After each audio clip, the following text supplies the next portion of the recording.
नमस्कार, मी स्वाती गोडसे. आपण पाहताय न्यूज 18 लोकमत बुलेटिनच्या सुरुवातीला खेडमधून आगी संदर्भातली महत्त्वाची बातमी आहे.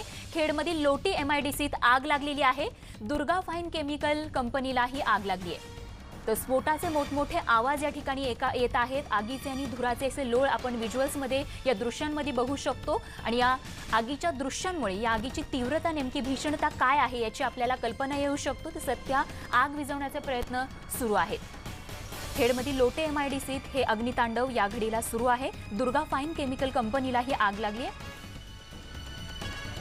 चंद्रकांत बनकर आमचे प्रतिनिधी या संदर्भात अधिक माहिती देण्यासाठी फोनवरून आपल्या सोबत आहेत. चंद्रकांत, आगीचे अपडेट. दुपारी आज 3:30 वाजण्याच्या सुमारास या कंपनीमध्ये अचानक धूर यायला लागला आणि बघता बघता ही आग मोठी झाली. दुर्गा फेन केमिकल ही जी आहे ही ज्वलनाग्रही केमिकल बनवते. या कंपनीमध्ये 7 ते 8 कर्मचारी होते. मात्र ते आग लागल्याचं त्यांना कळताच ते लोक रस्त्यावरती बाहेर पळाले. बघता बघता ही आग मोठी झाली. रुद्ररूप धारण केलेलं आहे या आगीनं. 8 ते 10 स्फोट मोठमोठे या ठिकाणी या कंपनीमधून झालेले आहेत. सर्वात भीतीदायक गोष्ट म्हणजे की याच कंपनीला लागून अन्य 3 ते 4 कंपन्या देखील आहेत. त्यांना देखील यामुळे धोका निर्माण झालेला पाहायला मिळतोय. आग अजूनही आटोक्यात आलेली नाही. 2 तास झाले.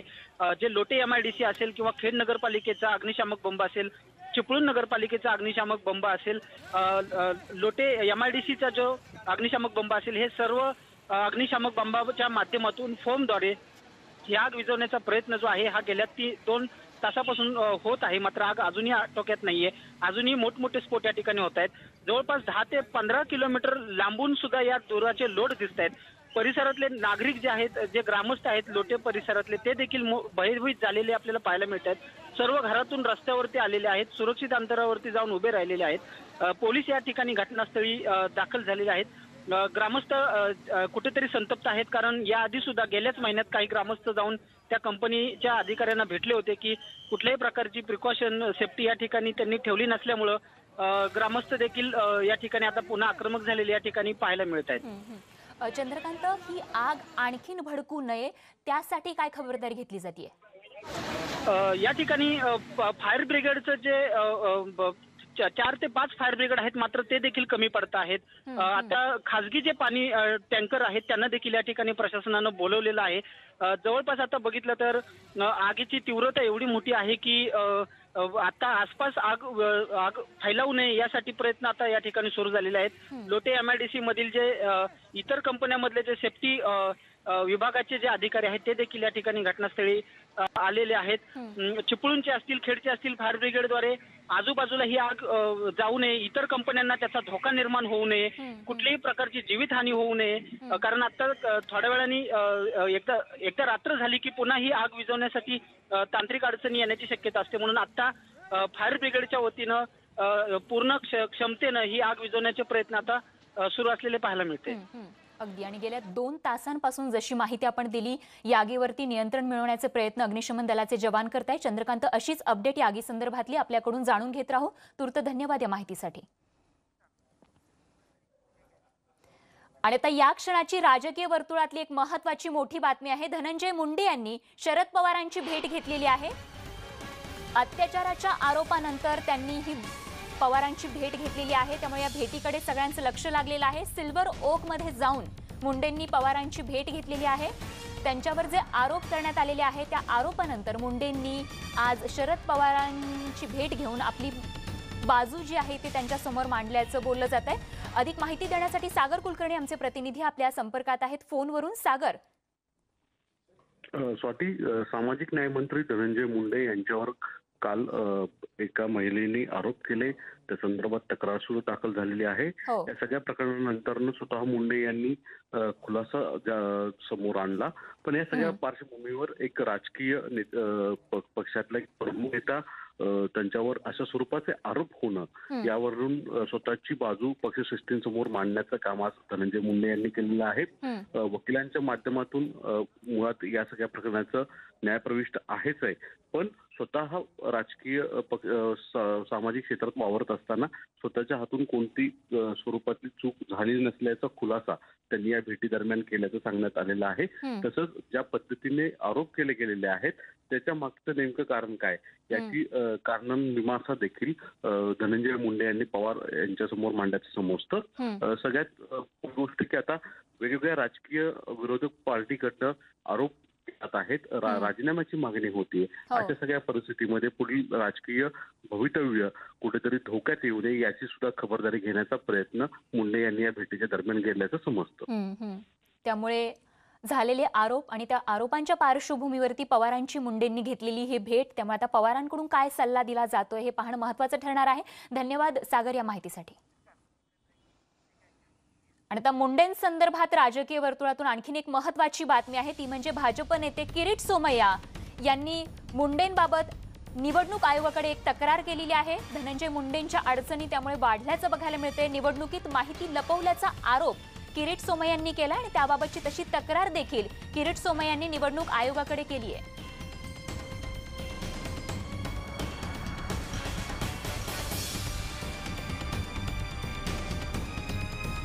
निवडणुकीत माहिती लपवल्याचा आरोप किरीट सोमय्या यांनी केलेला आहे आणि हा आरोप करत असताना त्यांनी तशी तक्रार जी आहे ती निवडणूक आयोगाकडे केलेली आहे.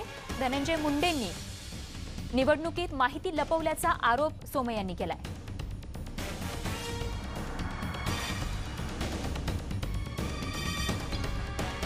महाराष्ट्राचे मंत्री धनंजय मुंडे यांनी स्वतः हे घोषणा मान्य केलं आहे की त्यांचे 2 लग्न, अनेक मुलं, 3रा महिलेशी संबंध आणि त्यांनी हेही सांगितलं आहे की त्यांनी दोन्ही पत्नी आणि मुलांच्या नावाने अनेक प्रॉपर्टीज पण घेतल्या आहे. निवडणूक एफिडेव्हिट मध्ये हे सगळं काही दिसत नाही आहे, म्हणून निवडणूक आयोगाकडे आम्ही तक्रार केली आहे की याचा तपास व्हायला हवा. तर किरीट सोमय्या यांची ही प्रतिक्रिया आपण पाहिलेली आहे. मुंडेंबाबत त्यांनी काय नेमकी तक्रार त्यांची आहे, त्यांनी म्हटलेलं आहे की त्यांची 2 लग्न, त्यांच्या मुलांबाबत आणि एकूणच प्रॉपर्टी बाबत देखील जी माहिती त्यांनी द्यायला हवी होती ती दिलेली नाहीये, ती माहिती लपवण्यात आली अशी त्यांचा आरोप आहे आणि त्याबद्दलची तशी तक्रार त्यांनी निवडणूक आयोगाकडे केली आहे. त्यामुळे आता सोमय्या यांच्या या तक्रारीची निवडणूक आयोग कशा पद्धतीने दखल घेतं आणि त्यावरती निवडणूक आयोगाची काय प्रतिक्रिया राहते हे बघणं देखील महत्त्वाचं ठरणार आहे. तर काल ज्या पद्धतीनं एका महिलेनं धनंजय मुंडे यांच्यावरती आरोप केला त्यानंतर आपण पाहतोय भाजपकडून याच्यावरती टीका आणि आरोप किंवा प्रतिक्रिया येण्यास सुरुवात झालेली आहे आणि त्यातली महत्त्वाची प्रतिक्रिया म्हणजे किरीट सोमय्या यांची. त्यांनी आरोप केलेला आहे की निवडणुकीमध्ये मुंडेंनी माहिती लपवली आणि या आरोपाबाबत निवडणूक आयोगाकडे त्यांनी तशी तक्रारही केली आहे.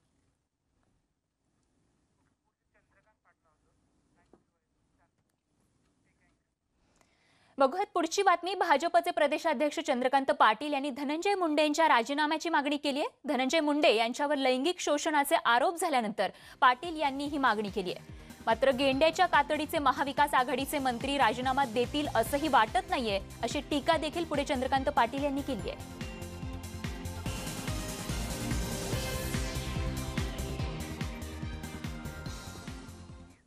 तर देवेंद्र फडणवीसांनी धनंजय मुंडेंवरती नेमकी या प्रकरणी काय प्रतिक्रिया दिली आहे बघूया. धनंजय मुंडे यांनी स्वतः आपल्या फेसबुक पोस्टमधनं काही कबुली दिलेली आहे. त्यामुळे नैतिकतेच्या आधारावर त्यांच्या पक्षाने त्या कबुलीच्या संदर्भातला विचार करण्याची आवश्यकता आहे. त्यातली जी कायदेशीर बाब आहे, आमची मागणी आहे की एक म्हणणं त्या मुलीचं आहे, एक म्हणणं हे मंत्री धनंजय मुंडे यांचं आहे. त्यांचं म्हणणं आहे मी कोर्टात गेलेलो आहे आणि कोर्टातनं काहीतरी स्थगिती घेतलेली आहे.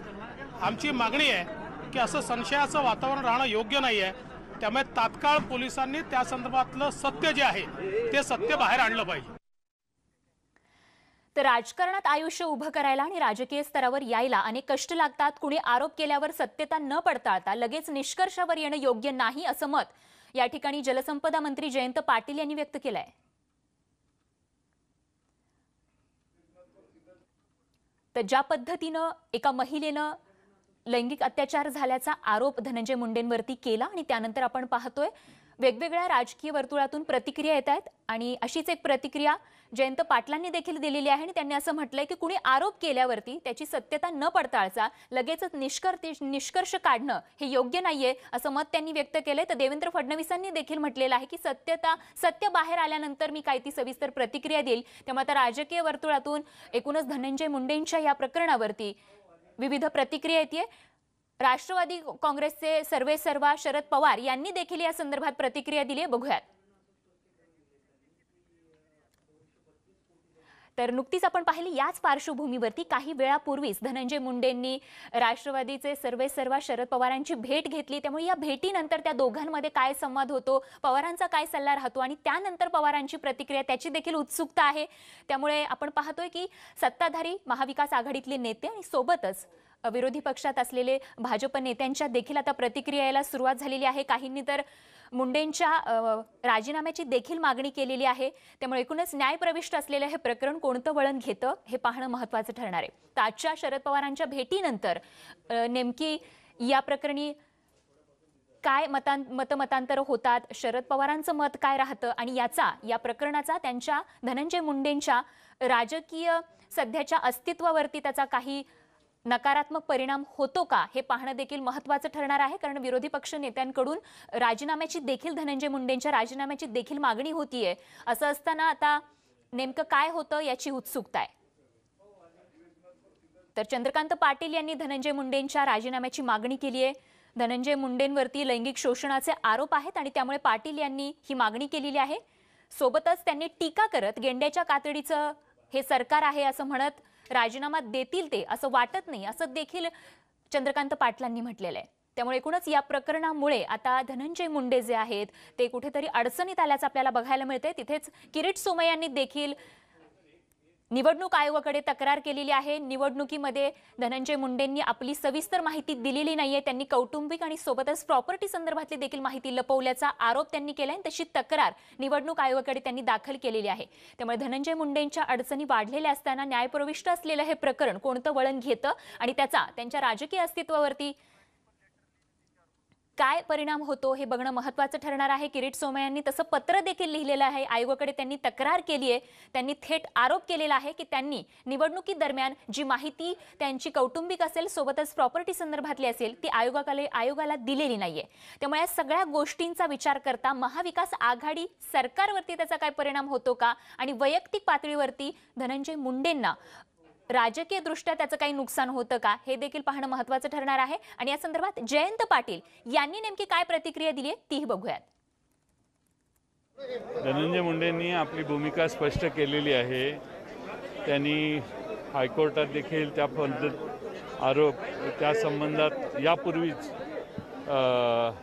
आपला अर्ज दाखल केलेला आहे आणि त्यामुळे हे न्यायालयीन बाब आहे, कुटुंबातल्या त्यांची अंतर्गत कुटुंबाची बाब आहे आणि धनंजय मुंडेंनी या बाबतीत स्वतःचं मत स्पष्टपणाने दिलेलं आहे। त्यामुळे याच्यावर अधिक बोलण्याची आवश्यकता नाही।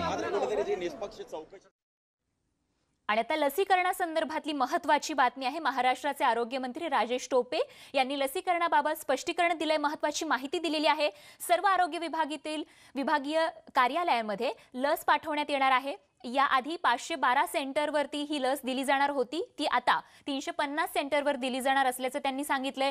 दररोज 20,000 जणांना लस देण्यात येणार आहे। आधी फक्त वैद्यकीय कर्मचाऱ्यांनाच लस देणार असून कोविडवरती उपचार घेत असलेल्यांना सध्या लस दिली जाणार नाहीये असं देखील त्यांनी म्हटलंय। तर 18 वर्षांखालील मुलं, गरोदर महिला आणि कोणतीही ॲलर्जी असलेल्या व्यक्तींना लस दिली जाणार नाहीये। ज्या व्यक्तीला लस दिली जाईल त्याला किंवा तिला दोन्ही डोस 4 ते 6 आठवड्यांच्या अंतराने दिली जातील अशी माहिती राजेश टोपेंनी दिली आहे।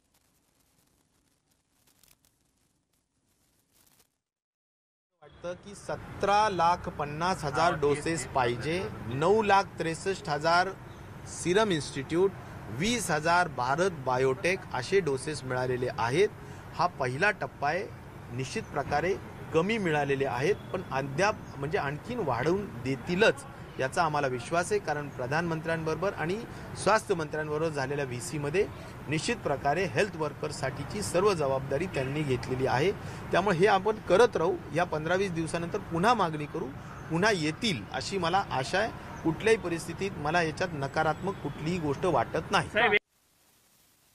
आपल्या आरोग्य विभागाचे 8 सेंटर्स आहेत डेप्युटी डायरेक्टरचे, उपसंचालकांचे।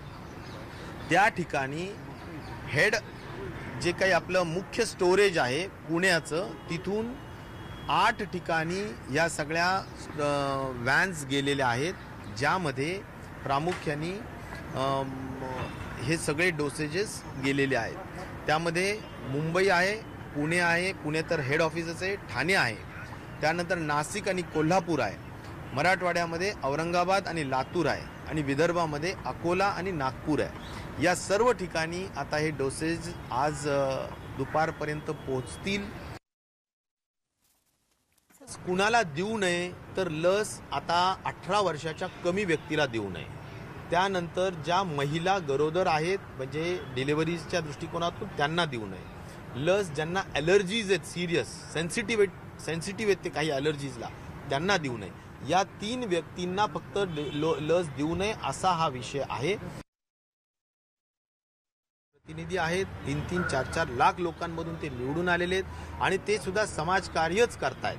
परंतु आपण सगळेजण शिस्तीत राहणारे लोक आहोत। कुठल्याही परिस्थितीत मला असं वाटतं की आपण जर का जनतेचे प्रतिनिधी आहोत तर आपण मागे राहावं, जनतेला पुढं करावं।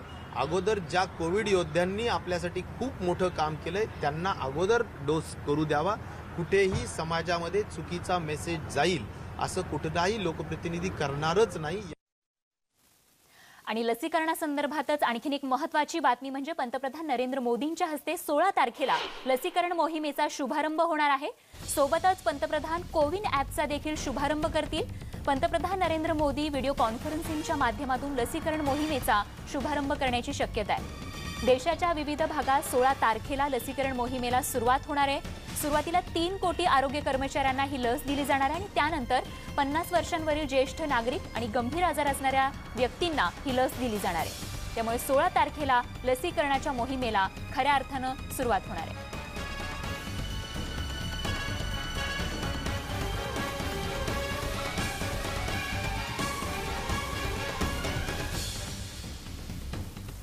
तर कोरोनाच्या लसी प्रकरणी राज्य सरकारनं टीका करण्यापेक्षा लसीकरणावरती भर द्यावा असा टोला विधान परिषदेचे विरोधी पक्षनेते प्रवीण दरेकर यांनी लगावलाय। विरोधकांनी टीका करण्यापेक्षा टीकाकरण करण्याला महत्त्व द्यावं। टीकाकारण नको, टीकाकरण करा। आपण बघताय कोरोनाच्या संकट काळापासून राज्य सरकार केवळ केंद्राकडे बोट दाखवत मोदी साहेबांवर टीका करत या ठिकाणी राज्यातील जनतेला वेगळं काही देण्याचा प्रयत्न करताना दुर्दैवाने दिसत नाहीत। आपण बघाल की इतर राज्यांनी स्वतःची वेगवेगळी पॅकेजेस केंद्राच्या मदतीच्या उपर त्या ठिकाणी बनवली। मग कोणी फुलशेतीला दिलं, शेतकऱ्यांना दिलं, 12 बलुतेदारांना दिलं, थेट मदत केली। माझा प्रश्न या ठिकाणी आहे विरोधकांना की महाराष्ट्र सरकार म्हणून एक नव्या कवडीचं पॅकेज तरी आपण या ठिकाणी महाराष्ट्रातील जनतेसाठी, संकटग्रस्तांसाठी केलंत का, याचं उत्तर पहिलं द्या। पुण्यातील सिरम इन्स्टिट्यूटची लस औरंगाबादमध्ये देखील दाखल झाली आहे। लसीचे 66,000 डोस औरंगाबादमध्ये दाखल झालेत। आरोग्य प्रशिक्षण केंद्रात ही लस ठेवण्यात आली आहे। 16 तारखेला लसीकरण आहे, तेव्हा ही लस संपूर्ण जिल्हाभर वितरित केली जाईल। दरम्यान राज्यातील 26 ठिकाणी आज सिरमची कोविशिल्ड ही लस पोहोचणार आहे।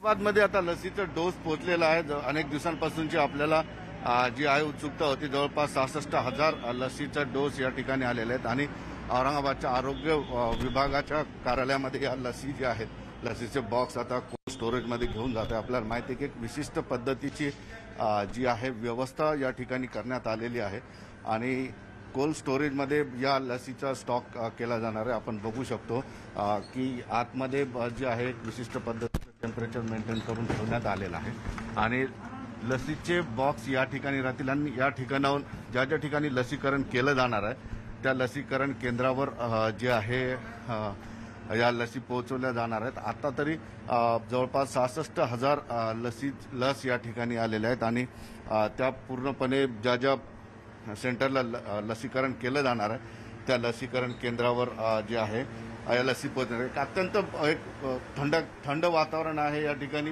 सध्या 5 बॉक्सेस आलेले, 12,000चे 5 बॉक्सेस आलेले, एक बाकी लूज. एकूण औरंगाबाद मंडळासाठी 64,500 डोसेस आपल्याला प्राप्त झाले. 64,000. इथून कसे देणार? इथून आपण सर्वांना त्यांची रेफ्रिजरेटर व्हॅन बोलून त्यांना वितरित करणार आहे. आता ज्या ज्या सेंटरला लस दिल्या जाईल त्या सेंटरला देणार आहे. तुम्ही पुण्याहून आलेले ना? किती वेळ लागला इथं यायला तुम्हाला? 4 तास. आणि किती वाजता निघाले होते तुम्ही? 5 वाजता. किती? 5 सकाळी 5 ला. काय करता तुम्ही? मी वॅक्सिन डिस्ट्रीब्युशन करतो आरोग्य विभागात. आणि तुम्ही? मी वाहन चालक आहे. मी पूर्ण महाराष्ट्रात लस पोच करतो. पण वाहन चालवताना अशी काळजी घ्यावी लागत, त्याचं खड्डे आले किंवा काय आले? सर्वच पाहून आपल्या लस व्यवस्थित पोहोचतं हे काम माझं आहे.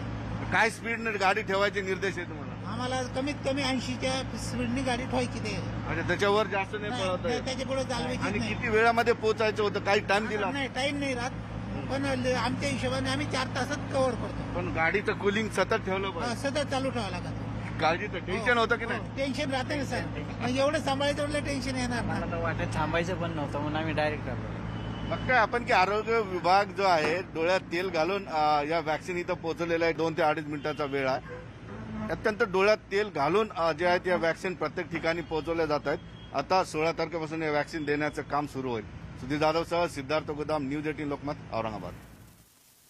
नाशिक जिल्ह्यासाठीही 43,440 कोरोना डोसेस उपलब्ध झालेत. ही लस आज वितरित केली जाणार आहे. काल रात्री उशिरा ही लस नाशिकमध्ये दाखल झाली असून नाशिक जिल्ह्यासह धुळे, नंदुरबार, जळगाव, अहमदनगर या जिल्ह्यांना देखील ही लस नाशिकमधूनच रवाना केली जाणार आहे.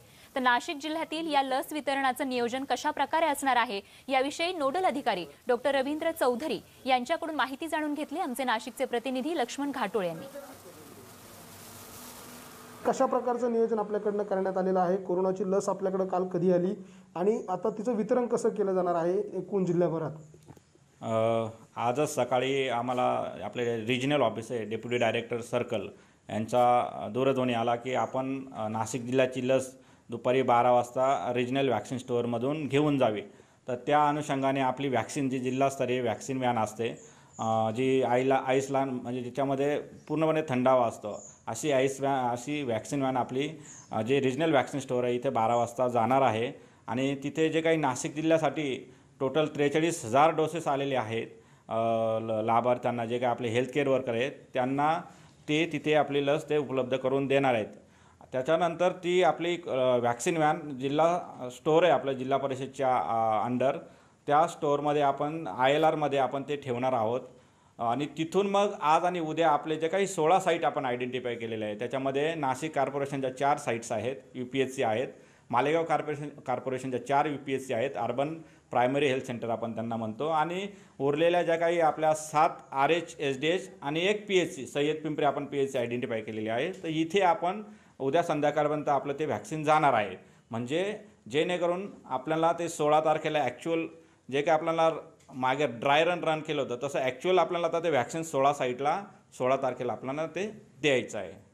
सर, पहिल्या टप्प्यामध्ये किती लोकांना आपण ती वॅक्सिन देणार आहोत आणि प्रामुख्यानं किती लोकांची यादी तयार करण्यात आलेली आहे? यामध्ये कोणाला प्राधान्य देण्यात आलेलं आहे? काय नक्की नियोजन असलं? प्राधान्याने आपण टोटल आपल्याकडे हेल्थकेअर वर्कर जे आहेत total government plus private Nashik जिल्ह्यामध्ये टोटल 30,000ची यादी आपल्याकडे अपडेट झालेली आहे. डोसेस आपल्याला 43,000 भेटलेले आहे. त्यामुळे डोसेसबद्दल आपल्याला काही हे नाही. फक्त 16 तारखेला आपल्याला एक जो काही वॅक्सिनेटर राहणार आहे म्हणजे एक इंजेक्शन देणारा तो 1 डेला 100 लोकांना किंवा बेनिफिशरीला इंजेक्शन देणार आहेत. तर तसं आपण 16 साईटला आपण एकापेक्षा जास्त पण 2 किंवा 3 पण वॅक्सिनेटर आयडेंटिफाय केलेले आहे. गरज पडलं तर आपण 200 किंवा 300पर्यंत पण त्या दिवशी जाऊ शकतो. आपल्याकडे जे डोस उपलब्ध झालेले आहे हे डोस एकूण प्रमाणामध्ये जे आहे 4,500च्या आसपास काहीतरी आपण सांगितलं लागला. तर एकूण हे डोस वाटप करण्यासाठी किंवा हे वितरण करण्यासाठी किती दिवसांचा कालावधी लागणार आहे? हे डोसेस वाटप करण्यासाठी एक दिवस पण सफिशियंट आहे आणि 2 दिवस पण सफिशियंट आहे. जर गरज पडली तर आपल्या 102च्या जे ॲम्ब्युलन्स असतात त्याच्यामध्ये पण आपल्याकडे कोल्ड बॉक्सेस असतात ज्याच्यामध्ये 2 दिवस लस आपली स्टोअर राहू शकते. तर ते पण आपण आपल्याकडे आहेतच, त्याचे पण नियोजन केलेले आहे. लक्ष्मण घाटोळ, न्यूज 18 लोकमत, नाशिक. बघत पुढची बातमी. आरक्षणाच्या मुद्द्यावरून ओबीसी समाज पुन्हा आक्रमक झालाय. मराठा समाजाच्या ओबीसी प्रवर्गात समावेश करू नये या मागणीसाठी ओबीसी व्हीजेएनटी जनमोर्चा येत्या 2 महिन्यात राज्यभरात एकूण 17 मोर्चे काढणार आहे. तर आज पुण्यात या संघटनेची कार्यकारिणी बैठक पार पडली, ज्यामध्ये हा निर्णय घेण्यात आलाय आणि याच संदर्भात संघटनेच्या पदाधिकाऱ्यांशी बातचीत केली आमचे पुण्याचे प्रतिनिधी चंद्रकांत फुंदे यांनी. मराठा समाजानं ओबीसी प्रवर्गातून आरक्षण मागायला सुरुवात केल्यानंतर आता मूळ ओबीसी जागा झालेला आहे. विशेषतः 12 बलुतेदार आणि इतर साळी माळी हे जे धनगर वंजारी हे समाज आहे हा पूर्णपणे आक्रमक झालेला आहे आणि तो संघटन उभारू पाहतोय. आजच त्यांची कार्यकारिणीची पहिली बैठक होते. ओबीसी व्हीजेएनटी जनमोर्चा अशा नावाने हे संघटन एकत्र येते. वडेट्टीवार यांचं नेतृत्व करतात आणि ही सगळी मंडळी आक्रमकपणे आंदोलन करतात. आज त्यांची पहिली कार्यकारिणी होती. सानप साहेब, मला सांगा इथून पुढची दिशा कशी? नाही, राज्यामध्ये ओबीसी व्हीजेएनटी जनमोर्चाच्या माध्यमातून खऱ्या अर्थाने हा ओबीसी झोपलेला ओबीसी जागा करण्याचं काम या माध्यमातून करत असताना ओबीसीवर अनेक प्रकारचे संकट येत आहेत हे ओबीसीच्या लक्षात आलेलं आहे. अशाच पद्धतीचं एक फार मोठं संकट राज्यामध्ये मराठी समाजाचं ओबीसीकरण व्हावं अशी मागणी त्यांची प्रमुख मागणी आहे. परंतु ज्यावेळी महाराष्ट्रामध्ये मराठा समाजाच्या आरक्षणाचे मोर्चे निघले त्यावेळी त्यांचं आम्ही समर्थन केलं होतं. समर्थन याच्यासाठी केलं की त्यांचं आरक्षण वाढून मिळालं पाहिजे, त्यांना आरक्षण मिळालं पाहिजे ही त्यांची भूमिका होती. परंतु आज त्यांनी भूमिका बदललेली आहे. त्यांनी ओबीसीमध्ये जावं, ओबीसीमध्ये टाकावं ही मागणी त्यांची असल्यामुळं आमचा ह्या मागणीला कडक विरोध आहे. आणि ओबीसीचे मंत्री, या राज्याचे ओबीसीचे मिनिस्टर विजयजी वडेट्टीवार आमचं ओबीसीचं नेतृत्व करतात. त्यामुळं खऱ्या अर्थाने त्यांच्या माध्यमातून महाराष्ट्रातल्या अनेक जिल्ह्यामध्ये ओबीसीचे मोर्चे निघणार आहेत आणि निघलेत पण निघणार पण आहेत. प्राध्यापक लक्ष्मण हाके आपल्यासोबत आहेत. मला सांगा इथून पुढचं नियोजन कसं असेल? यापूर्वी मोर्चे काढले, नगरला झाला, नाशिक इकडं तिकडं झालं, आता इथून पुढचे मोर्चे कधी आणि कधी होणार? येत्या 24 जानेवारी रोजी जालना येथे मोर्चा आणि परिषद होत आहे. त्याचबरोबर 18 फेब्रुवारीला सांगली येथे होत आहे. त्यानंतर लातूर, नांदेड, त्याचबरोबर पंढरपूर, त्याचबरोबर अनेक ठिकाणी महाराष्ट्रातल्या जवळजवळ प्रत्येक जिल्ह्याच्या ठिकाणी ओबीसी व्हीजेएनटी जनमोर्चाच्या माध्यमातून 52% ओबीसी भटके विमुक्त मोर्चांच्या माध्यमातून जे मराठा समाजाचं ओबीसीकरण करण्याचा घाट महाराष्ट्रामधल्या सत्ताधाऱ्यांनी, त्याचबरोबर त्यांनी केंद्राला विनंती केलेली आहे, त्याला आमचा 52% ओबीसींचा भटक्या विमुक्तांचा ठामपणे विरोध आहे. इथून पुढे ही संघटना राज्यभरात पुढच्या 2 महिन्यात किमान 17 मोर्चे काढणार आहे ओबीसीचं आरक्षण टिकवण्यासाठी आणि मराठा समाजाने ओबीसीमध्ये समावेश होऊ नये या मागणीसाठी हे सगळे मोर्चे असणार आहेत. व्हिडिओ जर्नलिस्ट निखिल करंदीकरसह चंद्रकांत फुंदे, न्यूज 18 लोकमत, पुणे. आणि आता बातमी आहे महाविकास आघाडीतल्या कुरबुरीची. महाविकास आघाडीतल्या मंत्र्यांमध्ये कुरबुरी सुरूच असल्याचं बघायला मिळतंय. आता गृहनिर्माण विभागाची थेट बैठक जी आहे ती उच्च तंत्र शिक्षण मंत्री उदय सामंत यांनी बोलावली. त्यामुळे गृहनिर्माण मंत्री आव्हाडांनी नाराजी व्यक्त केली आहे. या बैठकीबाबत मला माहिती देण्यात आली नाही हे बरोबर नाहीये. एकमेकांना सांगून कामं केली पाहिजेत, म्हणजे गैरसमज जो आहे तो होणार नाही असं आव्हाडांनी म्हटलंय. उदय सामंत यांनी माझ्या खात्याची बैठक म्हाडाच्या ऑफिसमध्ये लावल्याचं आत्ता मला समजलं आहे. मला वाटतं की रूल्स ऑफ बिझनेसप्रमाणे जो मंत्री ज्या खात्याचा आहे त्या खात्याची मीटिंग लावायला त्याला अधिकार आहे, पण दुसऱ्या खात्याची मीटिंग लावत असताना त्या खात्याच्या मंत्र्याला कमीत कमी माहिती तरी दिली पाहिजे असं मला वाटतं. मीटिंग लावायला हरकत नाही, पण मलाच माहीत नाही की कुठली मीटिंग आहे, कसली मीटिंग आहे, माझ्या खात्याची मीटिंग आहे. मला वाटतं की असं न होता ह्याच्यातनं गैरसमज पसरतात. एकमेकांना विचारून सांगून जर काम केलं तर अधिक बळकटीने अधिक चांगलं आणि निश्चयी काम होऊ शकतं. तर यावर गृहनिर्माण मंत्री जितेंद्र आव्हाड यांचा कुणीतरी गैरसमज करून दिलाय. मी म्हाडाचा अध्यक्ष असताना कोकण आणि माझ्या रत्नागिरी मतदारसंघातील करोडो रुपयांची कामं मंजूर केलेली होती. ही म्हाडाची प्रस्तावित कामं प्रलंबित आहेत आणि त्यासाठी ही बैठक घेतल्याचं सामंत यांनी म्हटलंय. यासाठी मी स्वतः अधिकाऱ्यांकडे अनेक वेळा पाठपुरावा केला, फोनवर बोललो, अधिकाऱ्यांची भेट घेतली, तरीसुद्धा ते होऊ शकलं नाही. आणि म्हणून मी एक कार्यकर्ता म्हणून, आमदार म्हणून माझ्या मतदारसंघातल्या कामांचं नक्की काय झालं आहे हे बघण्यासाठी म्हाडामध्ये जाणार आहे. परंतु मला जायची आवश्यकता नसेल आणि मी जाण्यानं जितेंद्र आव्हाड साहेबांचा गैरसमज होणार असेल तर मला जाण्याची आवश्यकता नाही. फक्त तिथले जे व्हाईस प्रेसिडेंट आहेत त्यांनी मला शब्द द्यावा की जी 1 वर्षापूर्वी म्हाडाचा अध्यक्ष म्हणून जी माझ्या मतदारसंघामध्ये मी मंजूर केलेली कामं आहेत, कोकणात मंजूर केलेली कामं आहेत, याची तातडीनं वर्क ऑर्डर 2 दिवसात देतो, विषय संपला. आणि बातमीसह बुलेटिनमध्ये अगदी छोटासा ब्रेक घेऊन लगेचच परत येतो. बघत रहा न्यूज 18 लोकमत. ब्रेकनंतर बुलेटिनमध्ये आपल्या सगळ्यांचं पुन्हा एकदा स्वागत. आणि आता सरकारचं लक्ष ज्या गोष्टीकडे वेधलं जावं त्यासाठी आज दिवसभर जी वृत्तमालिका आम्ही राबवली त्या संदर्भातली महत्त्वाची बातमी आहे. देशासह राज्यावर आज बर्ड फ्लूचं संकट वाढत चाललंय. या संकटाच्या काळात पशुसंवर्धन विकास अधिकाऱ्यांचं काम महत्त्वाचं आहे. मात्र राज्यात संपूर्ण क्षमतेनं पदं भरलेली नाहीयेत. राज्यात 6600 पशुसंवर्धन विकास अधिकाऱ्यांची गरज आहे, तर केवळ 1763 इतकेच अधिकारी सेवेत आहेत. राज्यात केवळ 2192 पदांनाच मंजुरी देण्यात आली आहे. त्यामुळे बर्ड फ्लूवर नियंत्रणाची प्राथमिक जबाबदारी असणाऱ्या पशुसंवर्धन अधिकाऱ्यांअभावी सरकार या संकटावर कशी मात करणार हा प्रश्न निर्माण झालाय. मुंबई, पुणे, बीड, नागपूरसह अनेक शहरांमध्ये बर्ड फ्लूचा प्रादुर्भाव झालाय. कावळे, पोपट आणि कोंबड्यांचा मृत्यू झालाय. वेटरनरी काउन्सिल ऑफ इंडियाच्या 1984च्या निकषानुसार 5000 जनावरांमागे एक पशुवैद्यक असला पाहिजे. तर राज्यात 3,30,00,000 पशुपक्षी असून निकषानुसार 6600 पशुवैद्यकांची गरज आहे. 7 रोगांवर नियंत्रण मिळवणाऱ्या आरोग्य सुविधेची गाव पातळीवर सोयच नाहीये. 4 ते 5 गावं मिळून एक पशुधन विकास अधिकारी असतो. त्यामुळे पशी गुरं हे जे आहे त्यांचं मृत्युमुखी पडण्याचं प्रमाण अधिक आहे. असं असताना देखील सरकारकडून पशुसंवर्धन विकास अधिकाऱ्यांच्या भरती प्रक्रियेकडे कायम दुर्लक्ष केलं जात आहे.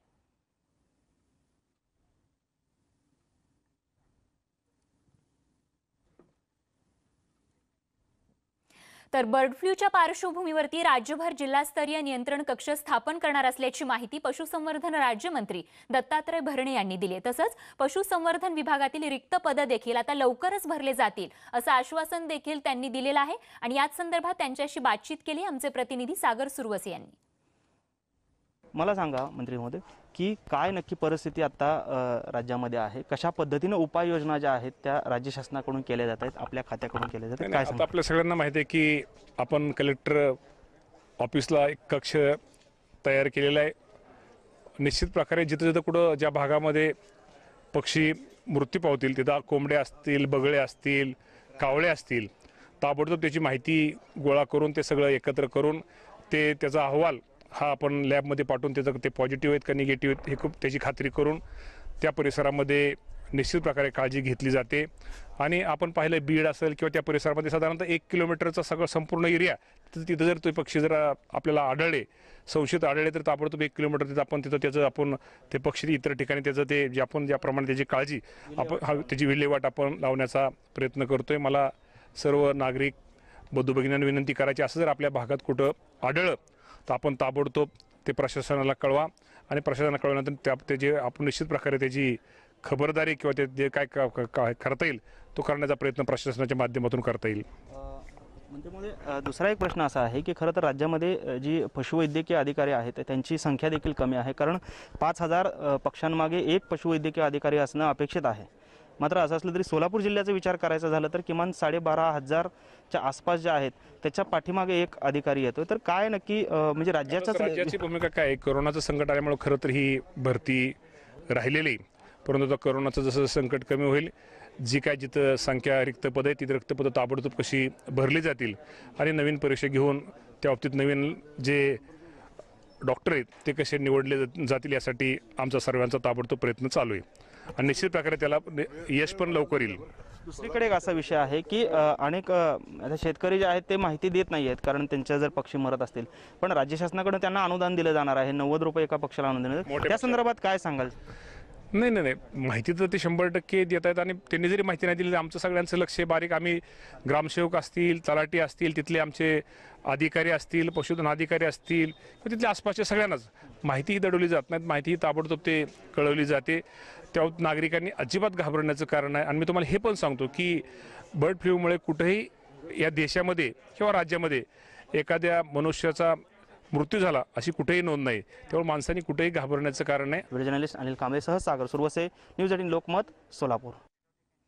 आणि आता बर्ड फ्लू संदर्भातच लातूर जिल्ह्यातून या घडीची एक महत्त्वाची बातमी आहे. लातूर जिल्ह्यातील अहमदपूर तालुक्यातल्या केंद्रेवाडी इथल्या दगावलेल्या कोंबड्यांचा मृत्यू हा बर्ड फ्लूमुळेच झाल्याचा अहवाल आता पुणे प्रयोगशाळेकडून प्राप्त झालाय.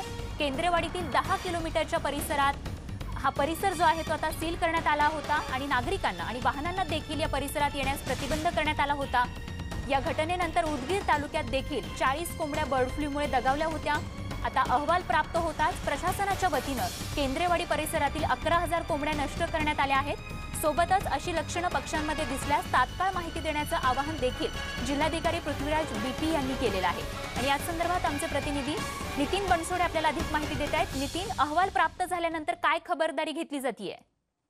नक्कीच 2 दिवसापूर्वी अहमदपूर तालुक्यातल्या केंद्रेवाडीमध्ये 400 कोंबड्या ह्या दगावल्या होत्या। त्याचा अहवाल पुणे प्रयोगशाळेला पाठवण्यात आलेला होता आणि तो अहवाल काल सायंकाळच्या वेळी जिल्हा प्रशासनाला प्राप्त झाल्यानंतर आता जिल्हा प्रशासनानं केंद्रेवाडीमध्ये आणि त्या 10 किलोमीटरच्या परिसरामध्ये ज्या ठिकाणी पक्षी होते, कोंबड्या होत्या, त्या 10 किलोमीटरच्या परिसरातल्या सगळ्या एकूण 11,000 कोंबड्या ज्या आहेत त्या खड्डे खोदून जमिनीमध्ये पुरण्यात आलेल्या आहेत आणि या नष्ट केलेल्या आहेत। आणि अशाच पद्धतीनं उदगीर तालुक्यामध्ये देखील ज्या 40 कोंबड्या दगावल्या होत्या त्या देखील अशा पद्धतीने या ठिकाणी नष्ट करण्यात आलेल्या आहेत। आणि सगळ्या शेतकऱ्यांना आणि पोल्ट्रीधारकांना जिल्हाधिकाऱ्यांनी आवाहन केलेलं आहे, जर अशी लक्षणं पक्षात दिसली तर प्रशासनाला कळवण्यात यावं। प्रशासन नक्की त्यांना मदत करेल आणि प्रशासनाकडून योग्य ती खबरदारी घेतली जाईल असं जिल्हाधिकाऱ्यांनी स्पष्ट केलंय। अगदी नितीन, धन्यवाद या सविस्तर माहितीसाठी। तर आपण पाहतोय देशभरात थैमान घालणाऱ्या बर्ड फ्लूची महाराष्ट्रात देखील आता एंट्री झाली आहे। या पार्श्वभूमीवरती सतर्क राहण्याच्या सूचना जिल्हा प्रशासनाकडून पशुवैद्यकीय विभागाला देण्यात आल्यात। कोल्हापूर जिल्हा प्रशासनानं देखील खबरदारीचा उपाय म्हणून जिल्हास्तरीय नियंत्रण समितीची स्थापना केली आहे। या समितीकडून जिल्ह्यातील पोल्ट्री फार्ममधील कोंबड्यांचे स्वॅब नमुने घेण्यात येत आहेत।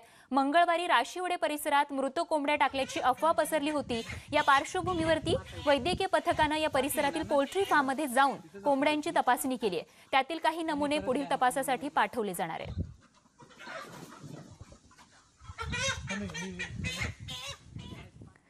तर एकीकडे बर्ड फ्लूचं संकट घोंगावत असताना त्याला आळा घालण्यासाठी पशुवैद्यकीय यंत्रणा सक्षम असणं गरजेचं आहे। तर तिथेच दुसरीकडे मात्र नांदगाव तालुक्यासह नाशिकच्या ग्रामीण भागातील अनेक ठिकाणी पशुवैद्यकीय अधिकाऱ्यांसह इतर पदं देखील रिक्त असल्याचं वास्तव समोर आलंय।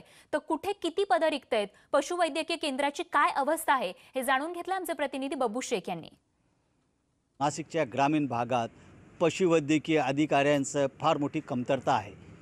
काय कमतरता आहे, कुठे कुठे पशुवैद्यकीय अधिकारी नाही आहे, हे जाणून घेऊया। माझ्यासोबत काही ग्रामस्थ आहे, त्यांच्याकडून जाणून घेऊया। काय म्हणाल, तुमच्या तालुक्याची परिस्थिती काय? नांदगाव तालुक्यामध्ये संपूर्ण ग्रामीण भागाचा जर विचार केला तर नांदगाव तालुक्यामध्ये कोरोनाच्या पार्श्वभूमीवर काही अधिकाऱ्यांनी ते आटोक्यात आणलं। मात्र बर्ड फ्लू हा आजार आजही नाशिक जिल्ह्यामध्ये आला जरी नसला तरी मात्र नांदगाव तालुक्याची परिस्थिती आल्यानंतर इतकी बिकट होण्याची गंभीर परिस्थिती उद्भवलेली आहे। त्याला कारण म्हणजे मूळ नांदगाव तालुक्यात ग्रामीण भागामध्ये 18 दवाखाने उपस्थित असून त्या पूर्ण दवाखान्यांमध्ये बंदिस्त आहे आज ते दवाखाने। पूर्ण ग्रामीण भागातल्या शेतकऱ्यांचे हाल होत आहे। पशुसंवर्धन यामुळे पूर्ण संपुष्टात आलेल्यासारखं दिसत आहे। पशुवैद्यकीय अधिकाऱ्यांची सर्व पदे ही रिक्त असून त्यामुळे शेतकऱ्यांचे पशुधनाचे अतोनात नुकसान होत आहे। हे त्वरित प्रशासनाने ही सर्व रिक्त पदे त्वरित भरून व शेतकऱ्यांना दिलासा द्यावा ही विनंती। येथे अधिकारी 3 वर्षापासून उपस्थित नाही आहे, त्यामुळे परिसरातील नागापूर परिसरातील शेतकऱ्यांचं पशुधन वाया जाण्याची शक्यता आहे। त्यांना बऱ्याच संकटांना तोंड द्यावं लागत आहे। या प्रश्नी आम्ही तालुक्याचे आमदार सुहास कांदे यांच्याशी संपर्क साधलेला आहे। त्यांनी आम्हाला आश्वासन दिलेले आहे की त्वरित अधिकारी उपलब्ध करून देऊ। दवाखाना असून फक्त सकाळी कुलूप खोलली जाते, संध्याकाळी बंद होती। औषधाचं कुठल्याही प्रकारचा अधिकारी नाही, औषधही नाही। एकूणच नांदगाव तालुका असो किंवा नाशिकच्या ग्रामीण भागातलं पशुवैद्यकीय अधिकाऱ्यांचे अनेक जागा रिक्त आहे। केवळ पशुवैद्यकीय अधिकारीच नाही तर परिचारिका असो, ड्रेसर असो, या सर्व जागा अतिरिक्त आहे। नांदगाव तालुक्याचे तर कारभार हा जो अतिरिक्त कारभार आहे चांदवड, येवला आणि इथे देण्यात आलेला आहे। त्याच्यामुळे जर बर्ड फ्लू आलं तर परिस्थिती आटोक्यात बाहेर जाण्याची शक्यता नाकारता येत नाही। बब्बू शेख, न्यूज 18 लोकमत, मनमाड। आणि या बातमीसह आणखीन एक छोटासा ब्रेक घेऊन लगेचच परत येतो। बघत रहा न्यूज 18 लोकमत। त्या म्हणण्यानुसार नोटीस पाठवली, पासपोर्ट त्यांनी जमा केलेला आहे आणि त्यामुळं तो पासपोर्ट व्हेरिफिकेशन करून आज कुठलाही गुन्हा नसल्यामुळे तो मला मिळेल अशी अपेक्षा आहे। राहिला विषय, ही याचिका का दाखल केली? खरं म्हणजे ही याचिकेमध्ये काहीच तथ्य नव्हतंच मुळात, परंतु त्रास देणं किंवा राजकीय सुडापोटी बदला घेण्याच्या भूमिकेतून अशी ती याचिका त्यांनी दाखल केली होती। पण माननीय उच्च न्यायालयाने ही याचिका फेटाळली आणि मला न्याय दिला त्याबद्दल माननीय उच्च न्यायालयाचे मी मनापासून आभार मानतो. लोकल ट्रेन सुरू होण्यासंदर्भात आज निर्णय होणार होता अशी चर्चा होती, काय झालंय? आज कोर्टामध्ये तारीख होती, त्यावर आज सुनावणी फार वेळ मिळाला नाही. पुढे पुन्हा लगेच सुनावणी होणार आहे आणि मला वाटतं की या आठवड्यामध्ये हा विषय मार्गी लागेल. सर, आपण चंद्रपूरच्या दारूबंदी हटवण्याबाबत समितीचं स्थापन झाली आहे. काय ह्या समितीचं काम असणार आहे? किती जण असणार? नाही, ही समिती 13 लोकांची आहे. 5 अधिकारी आणि 8 अशासकीय निवृत्त वगैरे अधिकारी वगैरे आणि काही पत्रकार, काही महिला प्रतिनिधी आणि अशा 13 लोकांची ही समिती आहे. आणि या समितीमध्ये 1 महिन्याच्या आत ही समिती आपला अहवाल सादर करणार आहे. या समितीपुढे काही मुद्दे दिले आहेत. त्यामध्ये 2014 नंतर दारूबंदीच्या पूर्वी आणि आत्ताची सामाजिक आर्थिक काय परिस्थितीमध्ये बदल झाला, गुन्ह्यामध्ये क्राईममध्ये काय बदल झाला, लहान मुलांच्या गुन्ह्यामध्ये किती प्रमाणात बदल झाला, वाढलेत की कमी झालेत, दारूच्या एकूण बंदीनंतर तिकडे अवैध दारूचे परिणाम काय झालेत, आरोग्यावर काय परिणाम झालेत, अशा विविध 3-4 विषयावर ही समिती समीक्षा करणार आणि तो अहवाल आल्यानंतर मग तो निर्णय पुढे घेतला जाईल, सुरू ठेवायची की बंद करायची. सर, तुम्ही म्हणालात लोकल ट्रेन बद्दलचा निर्णय आठवड्यामध्ये अपेक्षित आहे. नक्की काय सरकार याबाबत विचार करते? नाही, सरकारची भूमिका स्पष्ट आहे. कालही होती, आजही आहे, उद्याही असणार आहे. आम्हीच लोकल सुरू करण्यासंदर्भात मागणी केली होती. या संदर्भात काय उपाययोजना करायच्या या संदर्भात माझ्या अध्यक्षतेखाली एक बैठकही माननीय उच्च न्यायालयाच्या निर्देशाप्रमाणे घेतली होती. आम्हाला ही लोकल सुरू करत असताना कोविडचा प्रादुर्भाव असताना ज्या काही सुरक्षेच्या दृष्टीनं उपाययोजना करायची त्याला लागणारं मॅनपॉवर जे लागतं, ज्याला पोलीस बळ लागतं किंवा इतर व्यवस्था लागतात, त्या सर्व व्यवस्था पुरवण्याचं काम आम्ही करू असं आम्ही यापूर्वीच सांगितलेलं आहे आणि मला वाटतं की या संदर्भात पुढच्या या आठवड्याभरामध्ये हे अपेक्षित आहे निर्णय. सर, आज कॅबिनेटमध्ये काय निर्णय झाले आहेत? नाही, यामध्ये आज निर्णय पूर्वीच झाला होता, पण आज वकील सुप्रीम कोर्टामध्ये मराठा समाजाच्या संदर्भात जी SCBCच्या संदर्भात याचिका दाखल केली आहे त्यामध्ये बाळासाहेब सराटे नावाचे एक ग्रस्त आहेत. त्यांनी एक याचिका अशी दाखल केली की SCBC मधून न देता OBC मधून आरक्षण मिळावं आणि पहिलेच सरकारने स्पष्टता केली आहे की SCBCतूनच आम्ही OBCच्या आरक्षणाला धक्का न लावता आम्ही SCBCतूनच मराठा समाजाला आरक्षण देऊ आणि त्यामध्ये OBCच्या आरक्षणाला कुठेही धक्का लागणार नाही याची काळजी घेऊ, अशा प्रकारची भूमिका सरकारतर्फे पहिलेच मांडली आहे. तरी सुद्धा बाळासाहेब सराटे नावाच्या गृहस्थांनी OBC मधून आरक्षण मिळावं म्हणून याचिका दाखल केली. त्यावर मी आणि भुजबळ साहेबांनी आमचं मत मांडलं आणि शासनाकडून या संदर्भात OBCच्या आरक्षणाला धक्का लागू नये म्हणून आमचे वकील ॲडव्होकेट नवरोज सिरवाई यांची नेमणूक करण्याचा निर्णय आज त्या ठिकाणी झाला. 18 तारखेच्या आत OBC हा वेगळा घटक आहे. OBCच्या संदर्भात तो त्या बाळासाहेब सराटे खरं म्हणजे मागच्या वेळेस गायकवाड समितीचा जो अहवाल आला त्याच्या पूर्वी जे सर्वेक्षण करायचं होतं त्यांच्या संस्थेने काम केलं आहे. शासकीय तिजोरीतून या सर्वेक्षणापोटी बाळासाहेब सराटेंनी 1.5 कोटी रुपये घेतलेले आहेत आणि त्यांची भूमिका ही नेहमीच अशा प्रकारची वादग्रस्त राहिली आहे. 2 समाजामध्ये कुठेही आपसात मतभेद निर्माण होणार नाही, दरी निर्माण होणार नाही, दोनही समाजामध्ये किंवा सामाजिक सौख्य बिघडणार नाही याची काळजी म्हणून घेतली गेली पाहिजेत अशी मागणी आम्ही केली आणि सरकारची भूमिका स्पष्ट होती की OBCच्या आरक्षणाला धक्का लागणार नाही. आणि मग असं जर असेल तर एखाद्याने याचिका मांडायची लावायची सुप्रीम कोर्टात आणि जर उद्या निकालाच्या वेळेस ही बाजू OBCची बाजू जर बरोबर आली नाही तर ते मध्ये कुठेतरी वेगळा निर्णय होण्याची शक्यता नाकारता येत नाही. अशा परिस्थितीमध्ये OBC समाजाला दिलेला शासनाने जो शब्द होता तो पाळला जावा म्हणून आपण एक सुप्रीम कोर्टामध्ये आमचे ॲडव्होकेट श्री नवरोज सिरवाई यांची नेमणूक करण्याचा निर्णय झाला.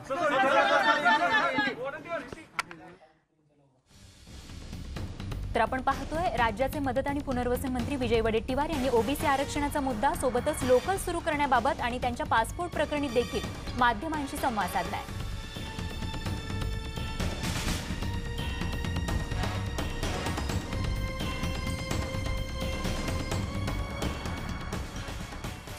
छोटी मुलं अशी काही अफलातून गोष्ट करतात की याची मोठी माणसं कल्पनाही करू शकत नाही। त्यांची हिंमत, त्यांचं ध्येय जबरदस्त असतं। इतकंच नाही तर त्यांच्या आशाकांक्षा पर्वतासारख्या उंच असतात।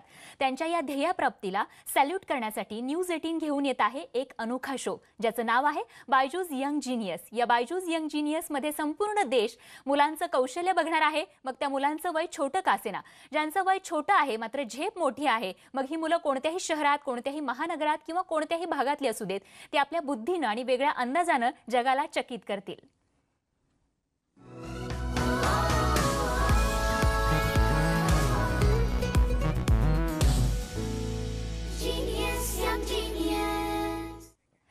तर हा खास कार्यक्रम आम्ही तुम्हाला 16 जानेवारीपासून दाखवणार आहोतच, मात्र त्यापूर्वी आम्ही तुम्हाला काही खास आणि कमालीच्या मुलांना दाखवणार आहोत।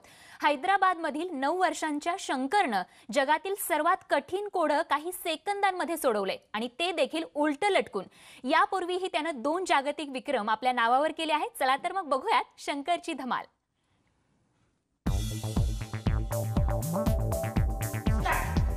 9 साल के शंकर की उंगलियां मशीन की तरह चल रही हैं। 30 सेकंड में 3D puzzle solve.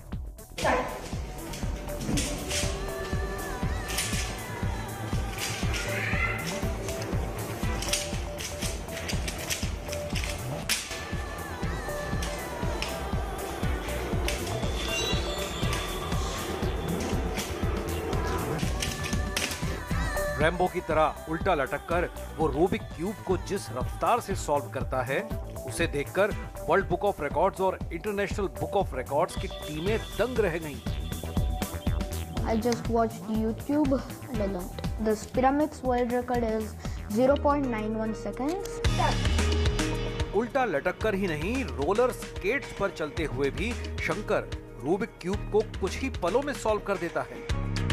It all started like when he was age of 3.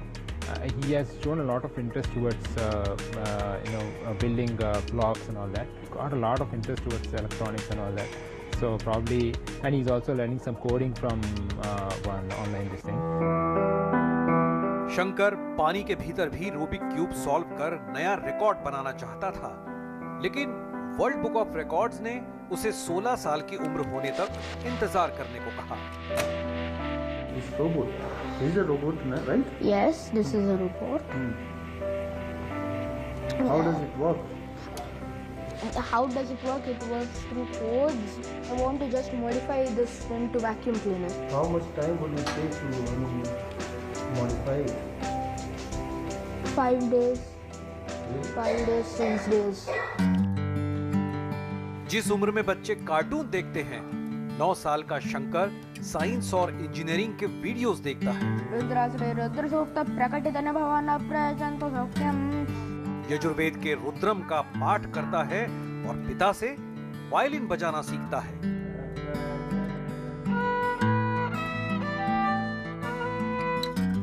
Shankar का ख्वाब है IIT में दाखिला ले और एप्लीकेशन डेवलपर बने। लगन और जुनून वाला 9 साल का शंकर कहता है कि कोशिश करने वालों की कभी हार नहीं होती।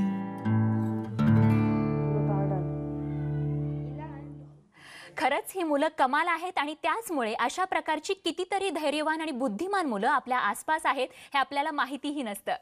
तर अशाच या बुद्धिमान मुलांचा अनोखा शो आणि मान्यवरांसोबतची जुगलबंदी आपण न्यूज 18 वर 16 जानेवारीपासून पाहू शकणार आहात।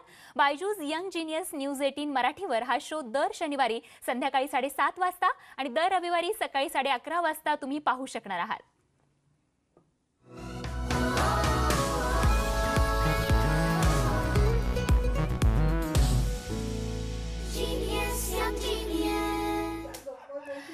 आणि यासोबतच या बुलेटिनमध्ये वेळ झाली इथेच थांबण्याची। ताज्या अपडेट्ससह लगेच पुढच्या बुलेटिनमध्ये भेटतोय। माझे सहकारी विशाल यांच्यासह बघत रहा न्यूज 18 लोकमत।